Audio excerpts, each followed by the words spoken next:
Hello, everyone. This is Dwight Woods, the Jeet Kune Rebel. Welcome to the I Love Jeet Kune broadcast number 196. This is the one about Jeet Kune saints and sinners. As you're logging in, if you'd be kind enough to say where you're logging in from, hit the like button and feel free to continue doing so throughout the broadcast. If you're catching the simulcast over on the YouTube, please be sure to like, subscribe, and hit the notification bell.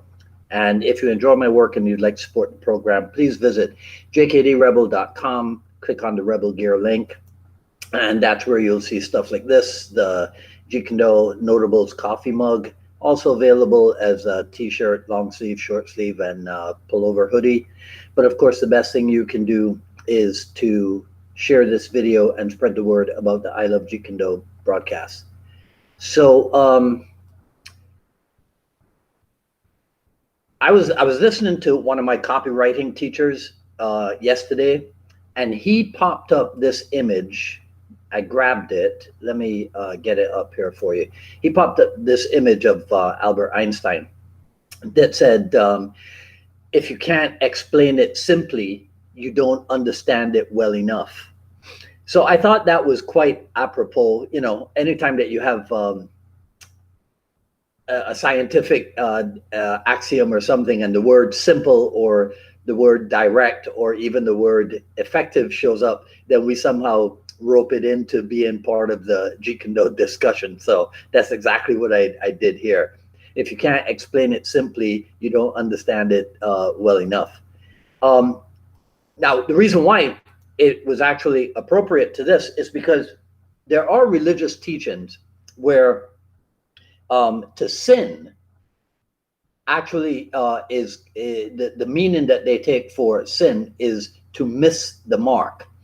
And I would say that definitely back in the day, there were a bunch of us who were JKD sinners. We were really missing the mark because this is back in the day when people used to ask us, to explain Jeet Kune, and we would tell them that it's easier to explain Jeet Kune by telling you what it is not than by telling you what it is.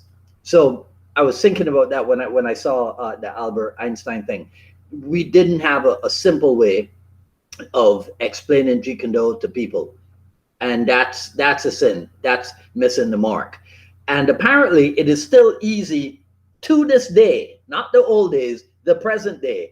It is still easy to miss the mark because although there's so much more information on Jeet Kune available, I mean, than ever before, right? Because of the internet and what have you.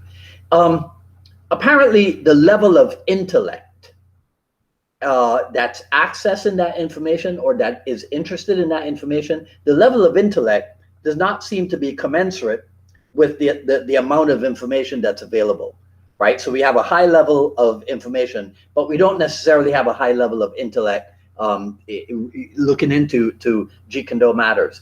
Because I still come across many people pushing the same old ideas about Jeet Kune, ideas which have been around for decades, almost with a religious fervor, treating it almost like a religion with its own immutable laws and its own immutable doctrines. And while I appreciate that, so there's two groups of people. There are people who've been in Jeet Kune for a while who do that. And then there are the newcomers, let's call them. And I appreciate that for some of these people, the ideas that they're having are new to them.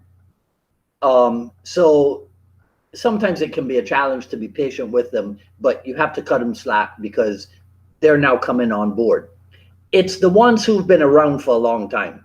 They're the ones that I think to a certain degree also fall into the category of Jeet Kune sinner. And that's kind of the main reason, because we know that the proper information is out there, but these people just simply refuse to use their brains, because I'm assuming that they do have brains. When you cherry pick certain of Bruce Lee's writings to make your point, but then you refuse to acknowledge that at other times, these very writings that you chose that material is disputed by other stuff that he wrote at a latter period. So then when you do that, I have to ask whether or not yours is innocuous or nefarious agenda. My good friend Andy Wilson has pointed out that in scholarship, you don't take simply the earliest materials that someone wrote and ignore the later materials, because it's assumed that the writer's evolution of thought, evolution of feeling is better expressed by the later writings. And so we see this in Bruce Lee, because the Bruce Lee of the mid 1960s, how he wrote stuff is not exactly the same as the Bruce Lee of the early 1970s. There was a transformation from somewhat of a limitation to somewhat of more of no limitation. And so because of that, because some people insist on using that approach, we continue this vicious circle of uninformed, misinformed, and underinformedness. It's a word in the Jeet Kune Do world.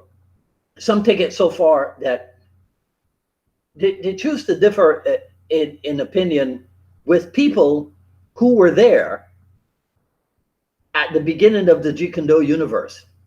When the Jeet Kune Do universe was being formed, right, from particles and what have you, these people were there.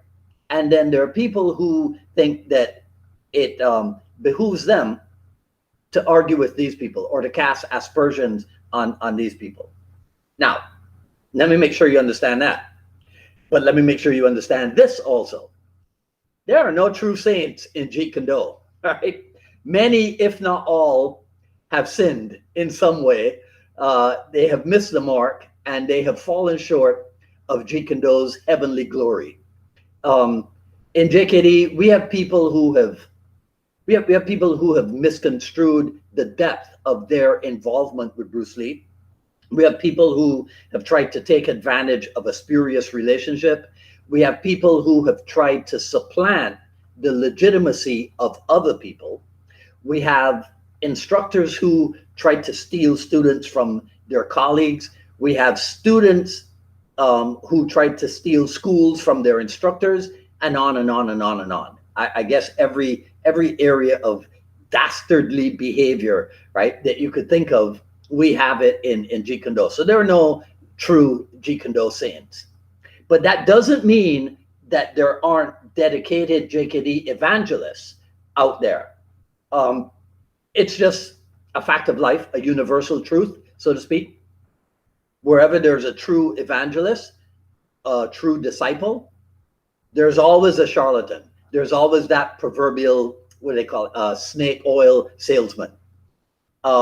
My simple advice to wrap this up is simply this: pay attention to those who try to cut others down while trying to build themselves up. It's as easy as that.